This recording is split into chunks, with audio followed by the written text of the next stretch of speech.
So may nag-file mga kababayan ng impeachment kanina laban kay Ngiwi and mukhang ginawa nila ng paraan na huwag mag-succeed yung filing ng legit na impeachment. Dito kasi sa impeachment na final nina ito po sila, si Cathy Binag ang familiar sa akin dito at sabi nga ni Miss Maharlika, kaya nag-file ang mga yan ng impeachment or kaya sumama si Miss Cathy Binag sa pag-file ng impeachment ay para mag-testify na yung isa sa grounds for impeachment doon ay siya magpo-prove na Nyodik Singiwe. After all, hindi kailangan ni Miss Cathy Binag ng tangible evidence. Siya mismo, no?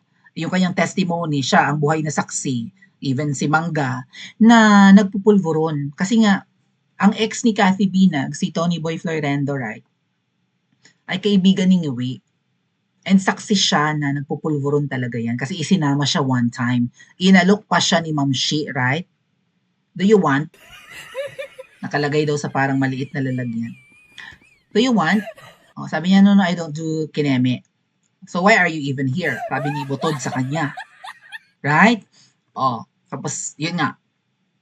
So kaya siguro sumama si Miss Cathy Binag. Even si Governor Chavit nandyan din, si Jing Paras, yung nasa likod ni na Governor Chavit, si Attorney Freddy Topacio, talagang maangas, no? Mabuti na lang, nagsama-sama sila mga kuya. Katrabaho namin yan si Attorney Topacio noon sa DWIZ nung nasa media pa ako. And then si former Congressman Mike Defensor naman yung nasa rightmost corner. Okay, so nag-file sila ng impeachment pero hindi tinanggap at sabi ay wala daw si Chelo, yung Secretary General. So sabi nila, hindi naman kailangan yung tao ang tatanggap wala namang sinabing tao according daw sa batas. Ang dapat daw, ang tatanggap daw opisina. So kahit sino sana na nasa opisina, tanggapin yan. Kaso mo yung lalaki doon na kamukha rin ni Cheloy, yung lalaki mamaya, sa panoorin natin mamaya yung live ni Attorney Harold. Ay kamukha ni Cheloy. Baka yun, baka mag-anak niya, I don't know. So hindi talaga tinanggap yung kanilang final na impeachment. Ginagawan talaga mga kababayan ng paraan na huwag ma-impeach si Ngiwi. Marami siyang kasabwat. Kasi si Chelo, yun yung pinalta ni Auntie Claire. Hanap ako ng picture ha. Siya na pala ang Secretary General. Siya yung nasa Taiwan daw. May binabanggit pa nga, there's a one China policy na bawal pumunta ng Taiwan ang mga government officials, right? Lalo siguro taga Pilipinas. And even kung saan man bawal kasi nga baka kung ano ang nilalakad doon kasi di ba pumupunta yung taga-US sa Taiwan, mukhang nakikipagsabwatan, mukhang nangangako na kakampihan nila ang Taiwan kapag nilusob ng China. So parang merong one China policy thingy-thingy na bawal pumunta ang mga government officials. Bakit nasa Taiwan ka, Cheloy?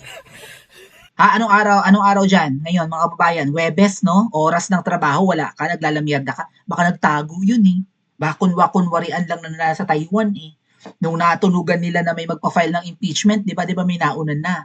Yung di umano ay impeachment na ang nag-file ay yung abogadong De Jesus ba yun? Diyos ko po, ang apelyido De Jesus tapos parang alagad ng Satanas. Di ba abogado raw yun ni Liza Tanas sa pagsasampa ng kaso kay Attorney Glenchong para ma-disbar. So bakit yun na nag-file ng impeachment? 4 na pages lang daw yung final nun. So parang house show nga yung file isang impeachment lang ang pwedeng, 'di ba? Ang pwedeng i-push. So kung ang impeachment na yun ay pakana ng abogado ni babaeng ahas, ay asahan na natin walang kwenta yun. 4 na pages na lang daw. Therefore, ito nga, mabuti na lang at meron talagang gumawa rin ng paraan na makapag-file ng impeachment laban kay Ngiwi, itong grupo nga ni na Attorney Topacio at saka kasama si Governor Chavit. Kaso mo mukhang ayaw hindi talaga tinanggap at pinababalik na lang sila sa Lunes. Alright, pero sinabi kanina ni Attorney Freddy Topacio na hindi kami alis dito hanggang alas 7 ng gabi ito bukas, no? Antayin namin siya. Kaso sinabi nga nasa Taiwan. Bakit ka naglalamierda, Cheloy? Okay, hanapin natin picture ni Cheloy. Ito yung pinalta ni Clarita Taratara, ni Auntie Claire. Biro mo, from being the palace press officer, yan, Cheloy. Tingnan niyo itsura. Ito yung sinasabi ni Miss Marlica, no, na amoy kulog. Nakaharap ko 'to mga kababayan, as in magkaharap kami sa lamesa during lunchtime in Malacanang. Okay? Na nagreklamo nga ako walang kanin. Ba't walang kanin, eh, lunchtime? Eh, baka hindi talaga mahilig kumain ng mga nyodik sa palasyo or something. Wala talagang kanin! Eh, ako kasi mga kababayan, Pinoy na Pinoy yung aking panlasa. Naghahanap ng kanin sa tanghali, di ba? Kaya nga na, kaya nga ako'y tumiwalag diyan sa Ensaymada Vloggers dahil nga ano, ang pinakain sa amin during lunch break ay ensaymada. Siguro nga ang mga nyodik, ang angkan ng mga iyang mag-asawang butod at butod at ngiwi, wala talagang ganang kumain, no? Kasi ang gusto lang nila ay mag-alak, right? Or magpulveron, jugjugan. Nakakaramdam pa ba sila ng gutom, mga kababayan? Taka talaga ako eh, walang kanin. Doon na pumunta kami, tanghaling tapat. Kaharap ko tong kinakain namin, Shanghai, tsaka itlog. Ano ba yun? Normal ba yun? Pasensya na, Pilipino ako eh. Di ba staple food natin ang kanin, tapos walang kanin during tanghali? Paiinumin kami ng juice, tapos egg omelette, tapos Shanghai, ano, Americans. Wala nga tinapay eh. I don't know kung may soup din, walang, pero mahal-mahal ng pagkain doon, mga kababayan. Kaharap ko to sa lamesa, si Cheloy. Ako nagsasabi sa inyo, ang makeup nito ay balhakan. Ang kapal ng foundation, pero pag pinawisan, nag-oily-oily ang ilong, ang mukha, nag-oily na yung T-zones niya. And then, kapag nabubura yung makeup, syempre makikita mo yung totoong kulay ng balat, di ba? So, maitim siya, mas maputi yung foundation niya, balhakan. Kaya siguro nilalait ni Miss Maharlika na amoy kulob ito kasi mukha ngang marumi kahit na nagbibihis na ng maganda. So wala na siya sa palasyo, tinanggal na siya, no? At ang pumalit sa kanya si Auntie Claire. Eh kaso mo, nandun pala sa lower house ang babaita. Secretary General. And then wala siya. Wala naman siya doon. Teka muna, sumusweldo ka dyan tapos hindi ka nagtatrabaho. Or nagtatago. Or natunugan agad nila na may magpa-file ng impeachment. Pinababalik nila sa Lunes. For sure mga kababayan, kung Webes pa lang ngayon, bukas may magpa-file ng isa pang impeachment. Or maybe wala na silang tatanggapin kasi wala nga si Cheloy sa opisina niya. Di wala na mangyayari. Aba, ay ang tutuso mga ating. Ano? Anyway, si Tara-Tara. Ano yan. Let's check the video of attorney. But may nagla-live. Parang gusto ko rin maglagay ng bra pag nag-live ako. Parang pauso ba yan? Pauso ba na nagsasabit ng bra at panty sa background? Maglalagay nga rin ako ng panty at bra sa pagla-live. Ang dugyot naman ng vlogger na yan. Nakasampay ang bra. Sino ba yan? Ba't di makita ang mukha din eh? Feeling ko malibag ang bra niya, no? Sino ba yan mga ating? Anyway, ito yung nasaan? Paghain ng impeachment. Ito yung sa live ni ni Attorney Harold Respicio. Full volume man natin.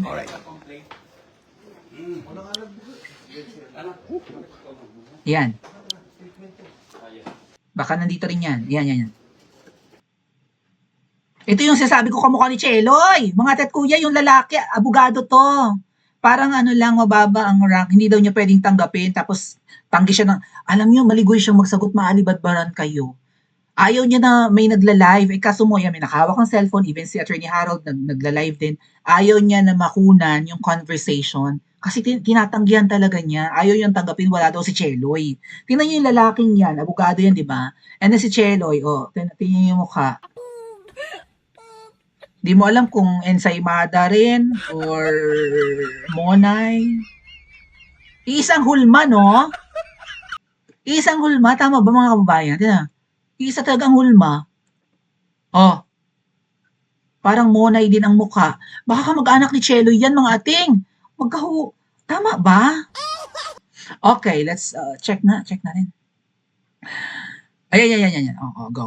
That's Attorney Harold. Magpapile na kami ng impeachment laban sa'yo. Andito kami ngayon sa House of Representatives kasama ang mga bigating politiko ng Pilipinas. Kasama si Chavit, Mike Defensor, si Atty. Topacio, at papatanggal namin ng ulo ng korupsyon dito sa ating bansa. Tanggalin ang ulo ng siya. Andyan yung media at ngayon ay magpapile kami ng impeachment laban kay BBM. Yeah, buddy!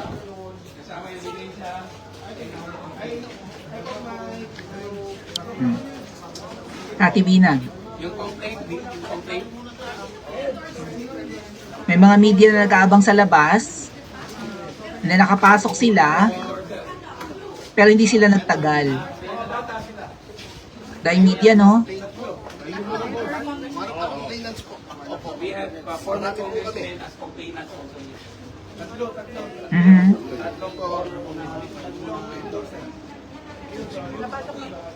Pagpasok, wala si Cheloy. Ang inabutan, yung lalaking kamukha ni Cheloy. Attorney, please sit down here. Yan. I note your manifestation, sir. I note your manifestation. But going back, Banyero, to my original question, what is your legal authority in saying that you are not authorized to receive? We want to know. We are It curious. is a statement of fact na Kamukha ni Cheloy talaga. So you are saying that based on your own conclusion of what the law says, you are not authorized. Is that what you're telling this fellow lawyer? It's not in the law. It's Kaya against nga, the law. It's against the law. Ayaw niyang tanggapin. Okay lang, sandali ah. So, sinasabi Dami nilang dalang papel, oh. is there an instruction, attorney? No. Wala. Walang So instruction that- from SecGen, walang instruction from... okay, going to my next question.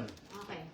Since there is no instruction, you're saying that you cannot receive the complaint. It's Ayaw niyang based on the tanggapin. conclusion of the what the law says. wait, sir.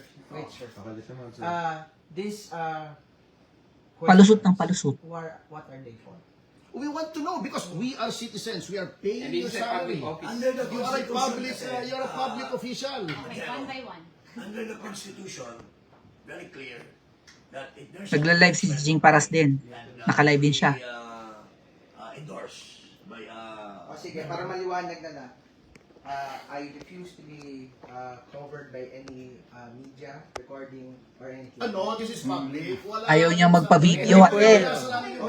This is a public office. Public office. Hindi to private conversation pare ko. For manifestation's sake, Okay. Okay. I just manifest. Okay. Mukha ni Cheloy, no? To any recording or broadcasting of any conversation here. So gusto niya sikreto yung pag-uusap sa loob. Our lawyer and co-complainant, Attorney Perry Topacio will tender the Okay. complaint. Okay. Let's Hindi, sandali lang, for the record. Oo. We'll tender the complaint. Inabot, in accordance inabot. with the Constitution. I note for the proper. That's Kanina yun, di ba? I note. Ayaw niyang tanggapin. I note for the proper. I said no. Para let's go through the motion. Okay. I said no. Yes. Para at least Okay. Nonetheless, we are tendering. Nakapalusot yan Just siya. to be, to be candid, syempre, because we understand na hindi ka naman yung authorized, but of course, as a group, we will also take legal steps. That's why may mga ganito lang motions. You understand na? So, we thank you. wala pong sama ng loob. If that is what I understand. So we in thank- fact, we feel sorry that you have to take the We fall thank for you this for video. receiving us. So, maraming salamat. Kung may documents, Yes. Establish ko lang. It's 2/11, 22 January na tinender Alas 2 ng hapon. yung aming Para verified. kukumpletin ko din po. Okay. Okay. It was an attempt to An attempt. We tender to you. We tender to you. Para kukumpletin ko na nga. Galing na sa kanya. Sige, let You him... are here To tender. to tender. I refuse. That's legal. Oh, And he refused. you left a copy here in the office. You could actually leave it there. Para okay na po tayo. Pwede bang ma-receive? Is that satisfactory? Okay na. Okay, Yes, thank you. This Thank is you. what I Thank you. propose. Attorney, Di ba pasensya office, na. Kapanyero, di ba office hours nyo hanggang alas 5? 7 o'clock. 7 o'clock, okay. Since wala si Cheloy dito, hihintayin namin na dumating siya ulit. Yeah, buddy. Oo, ako hintayin ko. Nasa Taiwan I'll stay pala. here until 7. Sama si Cheloy. Tanungin mo ko We sa will wait Out of the country. until Then, Anyway, thank you for that. Ha? Alam mo naman na, where is the SecGen? Where is the SecGen? Asan ang section? For the record. Kamukha ni Cheloy. For the record. Taiwan. And in her absence, who is the acting SecGen? Sandali. For the record. Yeah. Who is? Isa-isa lang. It's you. no, It's you. there is no acting secretary. Siya ang ano. Who's the second in But you are command? second Ikaw. in command. In this office, I am the executive. Nonetheless, we O, are tapos ayaw yung tanggapin. tendering and proffering our original complaint and the annexes for and under and by virtue of the Constitution of the Republic of the Philippines. Kaya kanina ko pa sinasabi, baka meron kayong binabiolate na civil service regulation. Kasi you're supposed to be, pagka wala dito yung Automatic. Oo. Charge. Oo. meron susunod. Automatic. Secondly, Panyero. Wala. Secondly, Panyero. bakit siya galapin? Nagano na naman, pumuntang Taiwan. Hindi, kung wala siya, the office is here. Okay. We have already, di ba? We've established yung, already. We already given it. Si attorney naman was kind enough to state yung legal basis. So, okay na tayo. Ha? Hindi, gusto ko lang tanong pa kay... Just introduce yung attorney, ha? Governor Chavit. Sir, iikot ako. Okay, Governor Chavit. Ako iikot. This is Chavit. Anyway. Statement namin, ang hindi Endorser lang, pagtanggap- sir. Endorser. Pati endorser. Kasi may endorser kami nandito. So, nag-aabang yung mga press sa labas. Yun nga, sinabi nila na tinanggihan sila sa loob ng kamukha ni Cheloy. Ano yan? Bakit walang tumatanggap? Nagpa-file ng impeachment, tapos tinatanong talaga ng mga kababayan kung sino yung mga nagpa-file na yan. Parang feeling ko tatargetin talaga eh. Right? Anyway, sinabi naman nila dito na sila at parang may tatlo pang something, no? Someone na nag-file ng impeachment na ito. So, paano gagawin nila mga tat kuya? Babalik sila sa ibang araw? Uunahan na tong mga to eh. Bakit hindi tinatanggap? Anyway, let's listen some more. Pero siyempre, tatlo. Siyempre, nung nakita namin, nung na-inform kami na Makabayan Black, and may mga kasama tayo sa Committee on Rules, dun sa nangyari, medyo nagulat na kami. In fact, nakita nyo naman, mali-maleta yung dala namin. Mali-maleta. Yung nangyari, napakapangit naman. Document. Hindi maganda. Sigurado kami, yung first impeachment complaint is a scam complaint. At yung Makabayan Black, genuine complaint yun. Sinusuportahan Tinanggihan. namin yun. Yung complaint namin is a genuine complaint, full of evidences. Dapat tinanggap Evidence. ng complaint. Sir, babalik pa kayo sa Sir, sorry, bakit ayaw bang i-divulge yung complainant? Ayaw ni Jing ako mag-conclude. Pero pag-iisipan pa namin. Pero as of now, dapat it should have been accepted, period. Sir, for the records, ilan at... No, they're not. No, they're not. Sir, ilan ang complainants at sino-sino? For the record. Ang mga Can I complainants. read the complainants? Yes. Oh, yes. Okay. Lipat lang muna. Wait lang. Yun nandiyan din mismo. Dito na sa filing na lang isa. Attorney na lang pala lumipat. Para ano? Bribery, High crime. Graft and corruption. The complainant in this case, entitled in the matter of the impeachment of Ferdinand R. Marcos Jr., President of the Republic of the Philippines. Manuelito de los Reyes Luna, yours truly. Siya. Jacinto B. Paras. Ito. Ferdinand Estofasio. Michael Yung nagbi-video. Defensor, Harold Respicio. Mary Catherine Diaz Binag. And Virgilio R. Garcia. Is it fair to call you supporters of the Vice President? Is it fair to call supporters of the Vice President? We are not supporters of the President. Of the Vice President. Of the Vice President. We are not supporters of the President, but we respect the office of the Vice President because he's the elected official of the land, second highest official of the land. We are citizens of the Philippines and we are exercising our constitutional duty to file this impeachment to question the betrayal of public trust, culpable violation of the Constitution, and graft and corruption and other high crimes of the incumbent President of the Republic of the Philippines, President Ferdinand R. Marcos Jr. Pero is it right to say na kayo po ay pro-Duterte group na nag-file? Irrelevant yun eh. This is not... Napapansin niyo kung paano i-frame ng media ang pwede nilang possible na maging headline sa balita. Ang magiging headline nila dyan, mga pro-Duterte nagsampa ng impeachment. Ganon, di ba? Supporters ni VP Sara nag-file ng impeachment. So sabi ni former Congressman Mike Defensor, irrelevant yan. Talagang gusto nilang intrigahin, right? Itong mga taong to. Na parang kumbaga Ramirez back ang Duterte camp kay Ngiwi, kaya nagpa-file ng impeachment. Lahat nga ng grounds for impeachment, parang kumbaga kaya siya ipapa-impeach, ay guilty siya of committing those grounds or those, di ba, mga violations. So, kumbaga na-hit ni Ngiwi yung lahat ng check, no? Na kung bakit dapat siyang ma-impeach. I don't know kung paano nila, kung ano yung dahilan kung bakit pinai-impeach si VP Sara, baka graft and corruption din. Dahil nga kinurakot daw yung confidential funds at kung anik-anik pa. Pero singiwi, lahat ng dahilan para siya may impeach ay na-check, no? O guilty of committing or something. Or dapat siyang ma-impeach dahil na-violate niya yung mga yon. Pero tingnan niyo kung paano mag-eksena yung media, parang ang walang hiya. Kakampi na ni Ngiwi ang media, no? Nga pala yung kanilang ribbon daw na yan na peach ang color ay dahil nga nagpa-file sila ng impeachment. Anyway, let's listen ng konti pa. Tatanungin kita, kuya. Saan ka? Pro-Philippines? Pro-people? I just Yeah, that's why I'm asking the same question. I'm asking Bukas na may Can I press just con. answer that?